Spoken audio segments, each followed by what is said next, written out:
بسم الله الرحمن الرحيم. اهلا بيكم حبايبي في قناة كروشيه منون. النهاردة ان شاء الله هيبقى الفيديو مختلف عن كل مرة. احنا كل مرة بنتكلم في مشروع محدد، احنا النهاردة ده فيديو مذكرات. طبعا وحشتوني جدا جدا، انا بقالي حوالي 6 شهور ما نزلتش فيديوهات، ودي مدة طويلة جدا بعتذر لكم عنها، بس لظروف عائلية شوية. وبعد كده يعني حاسه ان انا مش قادره اصور، يعني فساعدوني ان شاء الله ان انا اقدر استمر واصور. الفيديو المره دي هو فيديو مختلف، هو فيديو مذكرات. هنعمل ان شاء الله فيديو مذكرات مره في الشهر، نقول فيه احنا ايه خطتنا او عملنا ايه اللي اشتغلناه، المشاريع اللي اشتغلناها خلال المده دي. الحاجة التانية اللي عايزين نتكلم فيها، لو في اي حد له اي اسئلة او اي حاجة، هيبقى ده فرصة كويسة ان احنا نجاوب على الاسئلة دي. لو في تقنيات او حاجة محتاجة شرح او محتاجة جزء يعني عام، ما هواش غرزة، ما هواش حاجة مرتبطة بالشغل نفسه، هيبقى ده مكان مناسب او وقت مناسب ان احنا نتكلم فيها. هيبقى مكان مناسب للرد على اسئلتكم لو في اسئلة. اعتقد ان ده هيبقى خطوة كويسة في القناة. الحاجة التانية ان احنا بما اننا ده بداية موسم جديد ان شاء الله على سنة 23، 2023. سنة 2022 بتودعنا، وسنة 2023 على الأبواب.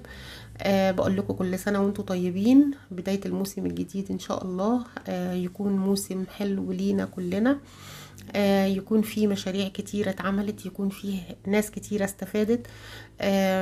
ربنا العالم، أنا هدفي من القناة هو الفايدة العامة، ناس كتير تستفيد على قد ما نقدر. هدفي ان يبقى في بصمة ليا في الكروشيه في المحتوى العربي. انا شايفة ان احنا لسه شوية قدامنا بالنسبة للمحتوى العربي علشان نوصل لمستوى الاحترافي اللي موجود في الفيديوهات الاجنبي.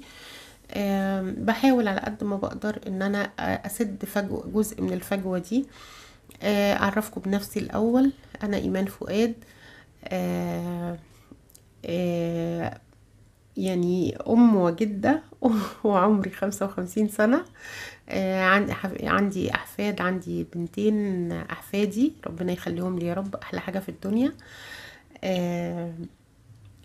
شغلتي الأساسية هوايتي الكروشيه، شغلتي الأساسية هي طبيبة بشري. أنا طبيبة بشري، وعندي عيادة وعندي شغلي الخاص. الكروشيه هواية، علشان كده يمكن مقصرة شوية معاكم في الشغل وفي الفيديوهات، بس ان شاء الله هحاول التزم. انا بشتغل كروشيه كهواية من حوالي من وانا عندي 10 سنين تقريبا. بس طبعا حصل انقطاع في فترة الدراسة وفترة الولاد وهم صغيرين. لما بدأوا يكبروا وبدأ الالتزامات تقل في البيت، شوية بدأت أبقى فاضية أكتر. وطبعا بما إن بحب الإبرة والخيط فدول ما بيسيبونيش خالص، موجودين معايا على طول. لازم في باسكت كده فيها الخيط والإبرة بتاعي، كل يوم لازم أشتغل حاجة. ما بنتجش كتير بس بنجز يعني في إنجاز. الكروشيه فن وفن جميل.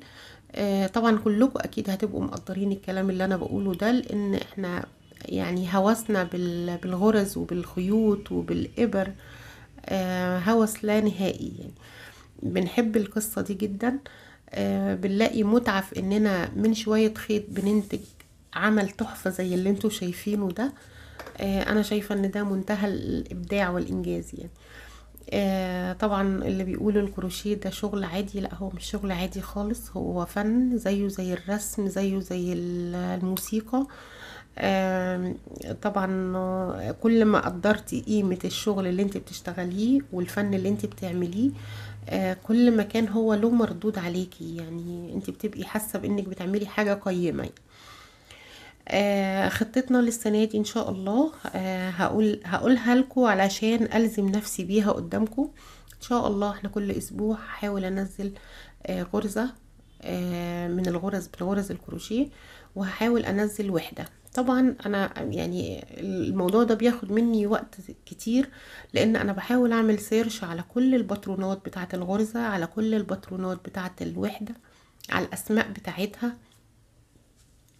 بحيث لو في حاجة تاريخية اقدر اقولها على الغرزة، في حاجة ممكن نستفيد بيها، بحيث ان الاسماء تبقى موجودة عندنا. طبعا مش كل الغرز ليها اسماء، مش كل الوحدات ليها اسماء، بس في حاجات مشهورة، في حاجات ليها اسماء مشهورة يعني. طبعا اتمنى ان انا اغطي لكم الجزء ده، لان هو جزء كبير جدا. طبعا انا بحاول اكلمكم بطريقة اكاديمية اكتر، اللي هي فيها ان احنا نعرف تاريخ الحاجة، ونعرف هي جاية منين وايه. يمكن ده يعني ايه يسري القناة اكتر، ويخليها ليها ميزة خاصة بيها يعني. ويبقى الفايدة عامة، يعني ما ناخدش الموضوع على ان شغل انا بقلده وخلاص، لا. يعني انا حتى لو تلاحظوا في الفيديوهات السابقة بتاعتي، انا بنزل الباترون وبحاول، حتى لما بقول لكم تكرار كذا ليه، يعني احنا بنكرر مثلا تكرار 3 تكرار 2، علشان احنا بنعمل الغرزة دي وبنعوضها بكذا. فبحاول نفهم اكتر ما احنا نبقى حافظين وبنكرر وخلاص يعني.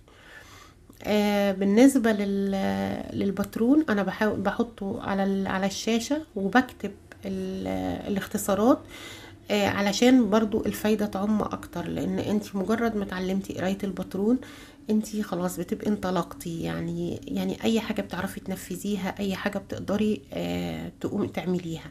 فطبعا تعلمنا للباترون هيخليكي تطلعي تحف زي ما بنقول. عشان كده انا مصممة ان انا اضيف الباترون، حتى لو مش هتستفيدي منه في الاول، لكن واحدة واحدة هتلاقيكي غصب عنك عينك بتيجي على العمود شكله ازاي، على كل رمز بشكله ايه، تقدري تمشي ازاي مع الشرح يعني. بالنسبة للمشاريع، هنعمل ان شاء الله مشاريع كتير، هنفهم كل الاساسيات. يعني انا هدفي من القناة يعني مش الربح خالص، انا هدفي تعليمي، فعشان كده انا هركز على الاساسيات كلها تبقى متجمعة، بحيث يبقى ده مرجع لأي واحدة نفسها تتعلم، نفسها تعرف. وأنا محتسبة ده يعني يعني الصدقة بتاعة العلم نشره. فإن شاء الله يبقى في ميزان حسناتي وميزان حسنات أبويا وأمي، الله يرحمهم ويرحم أمواتنا جميعا يا رب إن شاء الله.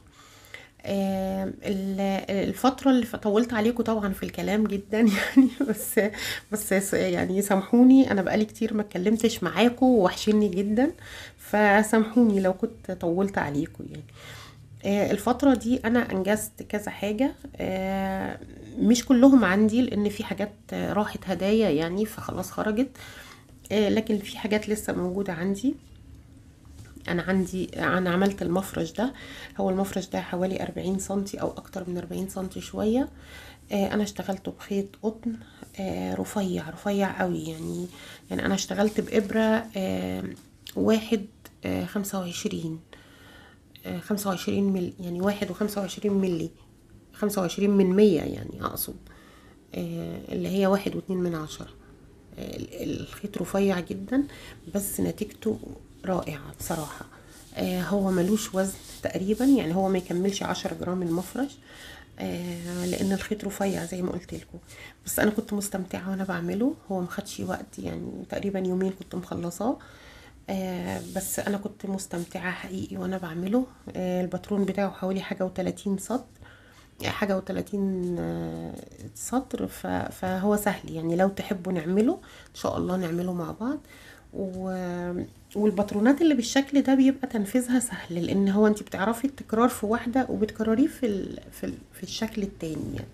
فان شاء الله نعمله مع بعض. ده كان اول حاجة. المفرش التاني اللي انا عملته برضو هو المفرش ده.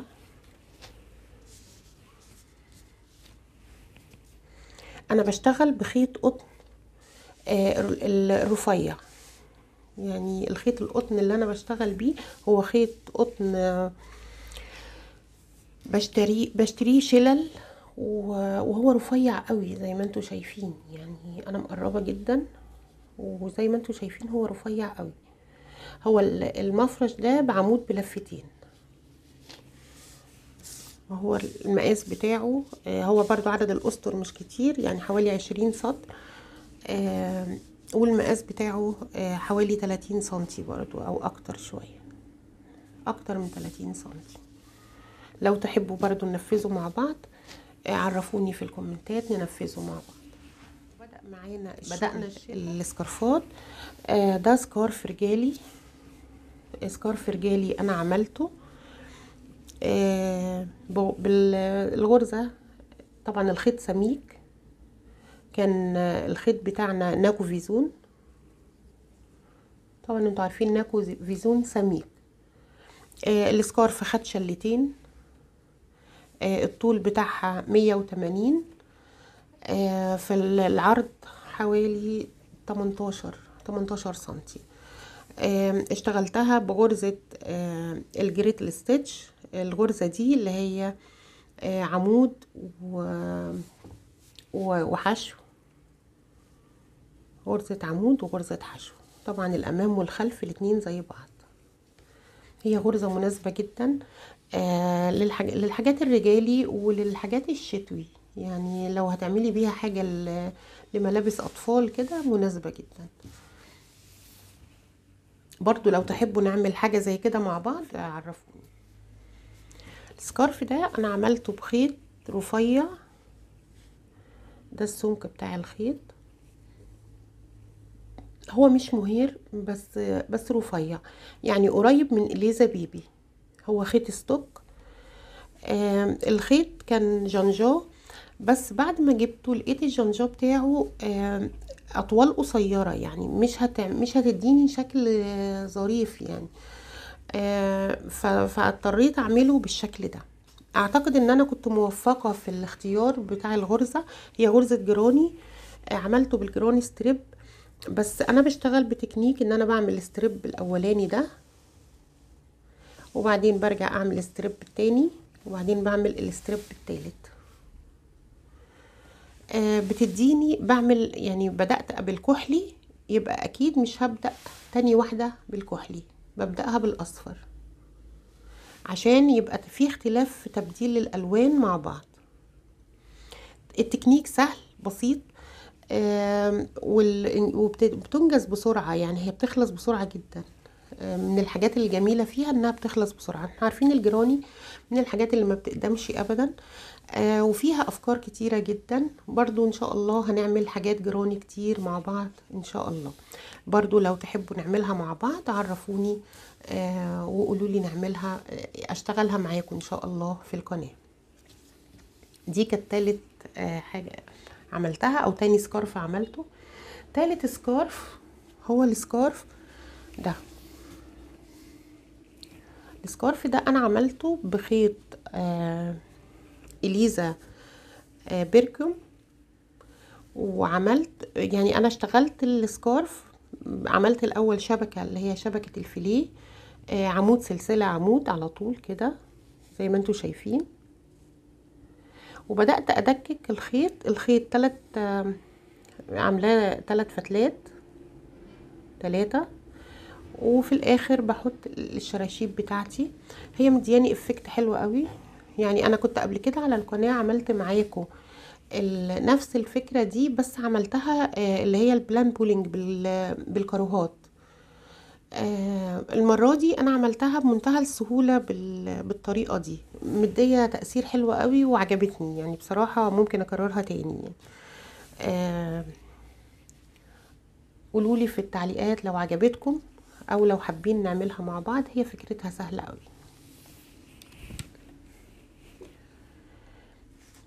الحاجة التالتة، السكارف التالت اللي انا عملته هو السكارف ده. السكارف ده بقى حكايته طويلة يعني. هو اولا هو سكارف مثلث، يعني في الجزء المثلث من تحت ده كده. العرض بتاعه من هنا حوالي 60 حوالي 60 سنتي. الطول بتاعه 2 متر. البداية بتبقى من الطرف، من هنا. دي البداية. وبنفضل نطلع، انا بزيد من ناحية واحدة والناحية ثابتة، وبنفضل نطلع لحد ما نوصل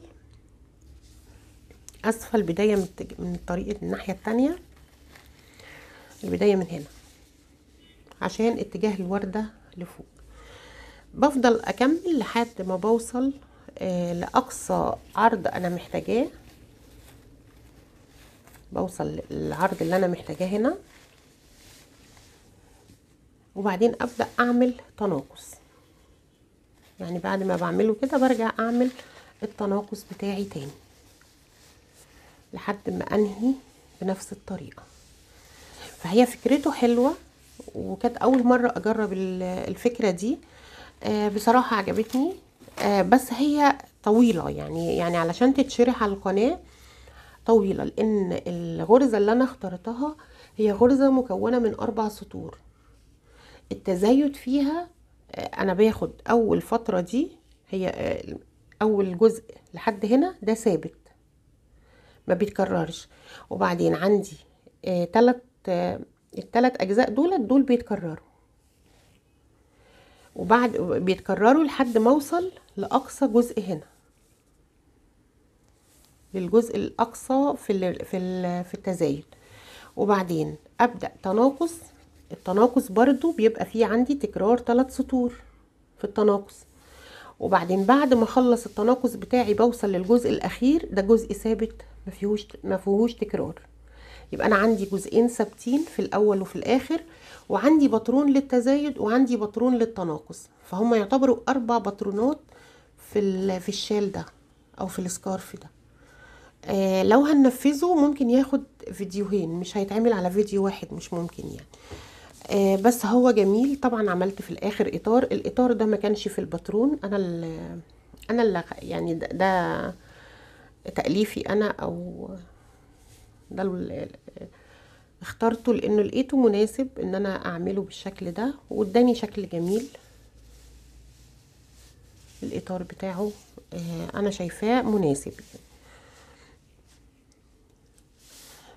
والناحية التانية اللي هي الناحية اللي بتبقى على الرقبة انا عملتها سلاسل بس، ما فيهاش اي حاجة تانية، يعني حتى ما عملتهاش غرزة بيكون، عملتها سلاسل بس. طبعا لو السكارف عجبكم ننفذه مع بعض، ننفذه حتى على اكتر من فيديو. هي الوانه هايله، يعني انا بحب يعني الالوان دي بحبها جدا. هي طالعه طبعا موضه الالوان الاصفر مع الاخضر، طالعين موضه الالوان دي. طبعا مش بنفس الدرجات، بس يعني خلينا نبقى ترندي.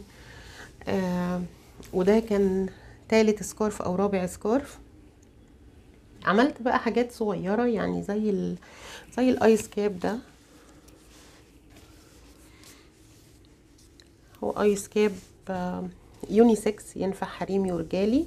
انا لسه لحد دلوقتي ما حطيتلوش كرة البونبون اللي المفروض احطها له. هو حشو على الغرزة الخلفية. هو سهل جدا. انا عاملة نفس السكارف، نفس الايس كاب، عاملاه في القناة في فيديو قبل كده.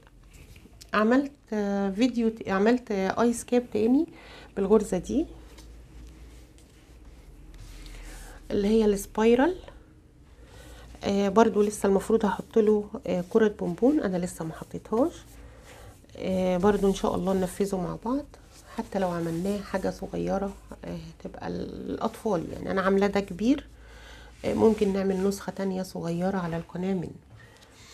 الحاجة التالتة اللي انا عملتها هو الجوانتي ده، برضو جوانتي اطفال لحفيدتي. هو لونه ابيض عشان المدرسة. معمول ب3 غرز. هنا غرزة الحشو في اللفة الخلفية، هنا غرزة القلب ستيتش، وهنا غرزة حشو. بس دولت ال3 غرز اللي انا استعملتهم. هو سهل وبسيط وما بيستهلكش خيط خالص يعني. طبعا في حاجات تانية بس مش موجودة لانها خلاص راحت هدايا لاصحابها يعني. فيا رب يعني الحاجات اللي انا عملتها تكون نالت اعجابكم. لو في اي حاجة عجبتكم ممكن نعملها تاني مع بعض. لو مفيش ان شاء الله هنبدأ ننزل فيديوهاتنا اتمنى ان يعني ان شاء الله لقائنا الشهري يبقى كل واحد محضر الاسئلة اللي عايزها. لو في اسئلة لو انتم محتاجين اي حاجة اكتبولي في الكومنتات عشان جاوب عليها ان شاء الله في اللقاء الشهري اللي هنعمله كل شهر. ومع السلامة، واتمنى اشوفكم في كل خير وسنة جديدة حلوة علينا كلنا، وكل سنة وانتم طيبين.